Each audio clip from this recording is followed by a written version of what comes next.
यह चेतना रेडियो है। वैश्विक महामारी कोविड-19 अभी समाप्त नहीं हुई है।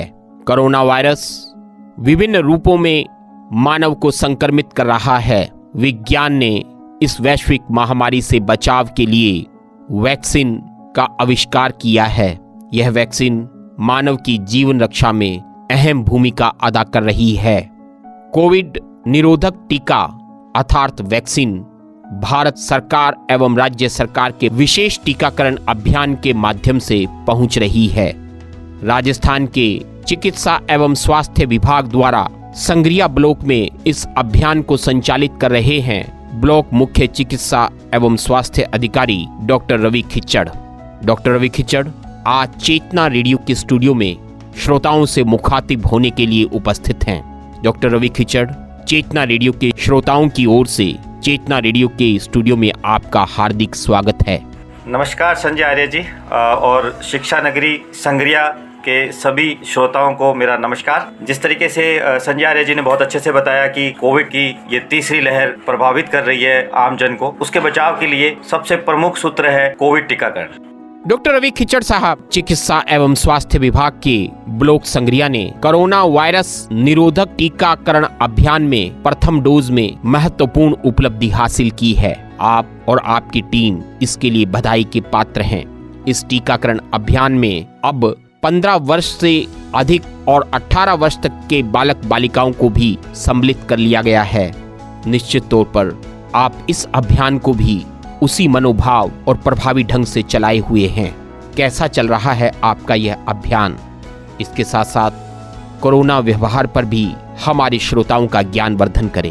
कोविड टीकाकरण में हम लगातार पिछले 1 साल से अधिक समय से प्रयास कर रहे हैं कि हम सभी लाभार्थियों को अधिक से अधिक कोविड टीकाकरण करके समाज की सुरक्षा करें। उस कड़ी में 18 वर्ष से अधिक आयु वर्ग में संग्रिया ब्लॉक ने 100% प्रथम डोज तथा 99% सेकेंड डोज का लक्ष्य हासिल कर लिया है। ये संग्रिया क्षेत्र के लिए गौरव की बात है।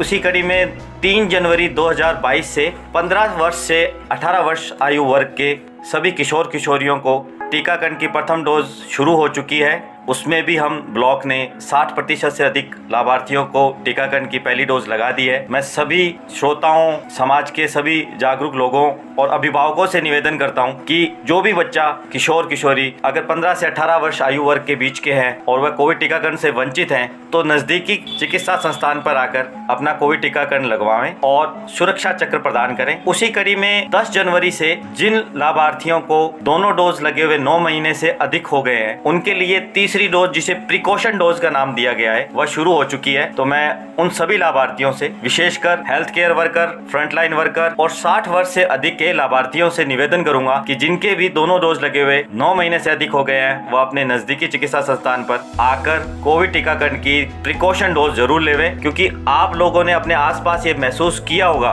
कि इस तीसरी लहर का प्रभाव उतना अधिक नहीं है जितना पहली और दूसरी लहर का था। और जिन लाभार्थियों के दोनों डोज लग चुकी है उनमें गंभीर लक्षण नहीं दिखाई दिए। तो आप सभी श्रोताओं के माध्यम से मैं निवेदन करूंगा संग्रिया के आम जन को कि कोविड टीकाकरण के साथ साथ कोविड एप्रोप्रिएट बिहेवियर का ध्यान रखें, मास्क लगातार लगाए रखें, 2 गज दूरी, मास्क है जरूरी, यह बहुत ही आवश्यक संदेश है। साफ सफाई का ध्यान रखें, हाथों का समय समय पर धोकर स्वच्छ रखें या सैनिटाइजर का इस्तेमाल करें। और आज तक संग्रिया ब्लॉक ने कोरोना के खिलाफ जो जंग लड़ी है लगातार लड़ते जा रहे हैं और उसको हराकर ही हम जीत लेंगे।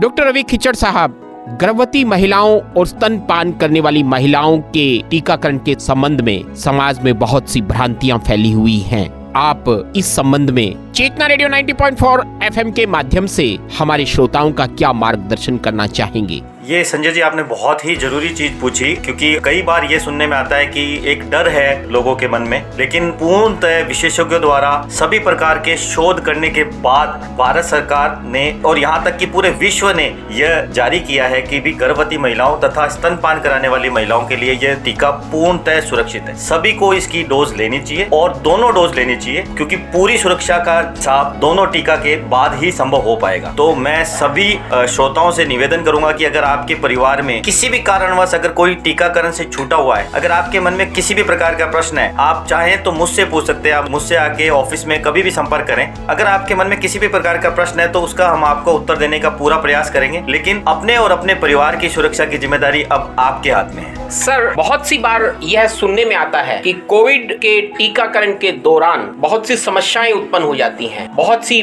भ्रांतियां भी उत्पन्न होती हैं। कभी सर्टिफिकेट को डाउनलोड को लेकर, कभी सर्टिफिकेट का न आना, कभी रजिस्ट्रेशन का न होना। इस संदर्भ में उन लोगों की समस्याओं का निवारण कैसे हो, इसके बारे में थोड़ा सा प्रकाश डालें।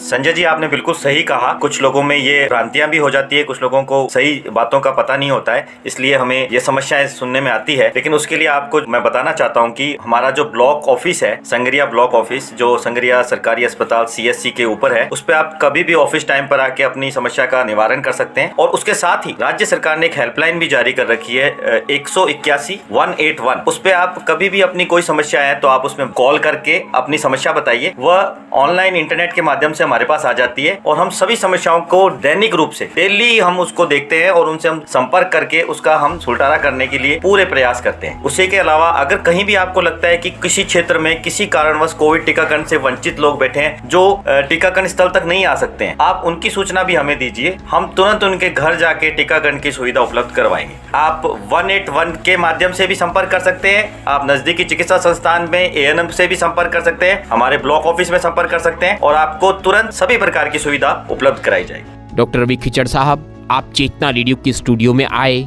आपने चेतना रेडियो के माध्यम से हमारे श्रोताओं के लिए महत्वपूर्ण जानकारियां साझा की। आपका बहुत बहुत आभार। आप इसी तरह से चेतना रेडियो 90.4 FM के माध्यम से व्यक्ति के जीवन और स्वास्थ्य से जुड़ी हुई महत्वपूर्ण जानकारियों को साझा करते रहेंगे। आपका अपना रेडियो चेतना रेडियो।